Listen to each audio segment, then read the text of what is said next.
Antusias ribuan wisatawan terlihat di lokasi wisata alam di Bogor bagian barat yang membludak untuk mengisi momen libur Hari Raya Idul Fitri. Salah satunya wisata alam Gunung Dago yang menawarkan beragam wahana yang menarik. Para wisatawan yang berasal dari Tangerang mengaku mengisi libur Lebaran Idul Fitri di wisata alam Gunung Dago ini menjadi pilihan karena wahananya yang menarik dan mudah dijangkau. Ini sih kita sebenarnya rekreasi ya, mengisi liburan Lebaran tahun 2022 ini. Gitu. Jadi ini tempatnya juga lumayan dekat ya, nggak jauh aksesnya. Gitu. Enak sih gitu. Melihat wahana-wahana di sini sih betul. Wahana-wahananya sih lumayan banyak juga ya, bagus-bagus juga. Spot-spot fotonya juga bagus-bagus, bisa dilihat sendiri. Oh, oke. Rekomendasi banget sih. Gitu. Rekomendasi ya.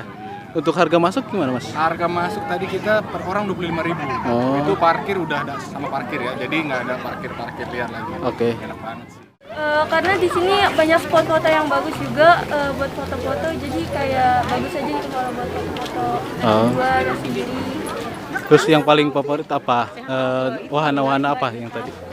Ayunan gantung sih. Ayunan gantung. Kalau tiketnya sendiri itu berdua itu harganya 45.000. Terbilang murah apa? Murah. Murah ya. Sementara itu pemilik wisata alam Gunung Dago, Mahfud Saripudin mengatakan pihaknya telah menambah sejumlah wahana dan fasilitas umum, yaitu mobil wisata dan infrastruktur jalan dan tempat duduk guna kenyamanan para wisatawan. Menghadapi Lebaran yang memang sudah tradisi, Lebaran ini banyak ada peningkatan pengunjung. Kami infrastrukturnya kami perbaiki, perlebar untuk tamat jalan, dan ada beberapa fasilitas yang kita tambah. Ada fasilitas ruang tunggu, ada angkutannya juga kita tambah, dari 4 unit kita sekarang sudah ada 5 unit.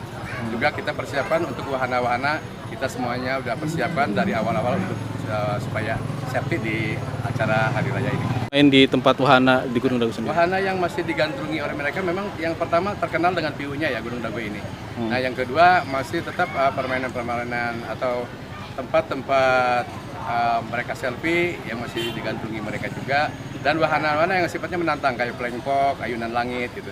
Nah sekarang juga sudah mulai pengunjung ini pertama adalah di wahana air, karena kita memang sudah siapkan kolam renang dan ini pengunjung peminatnya cukup banyak. Dari Parung Panjang, Kabupaten Bogor, Iwan Setiawan melaporkan.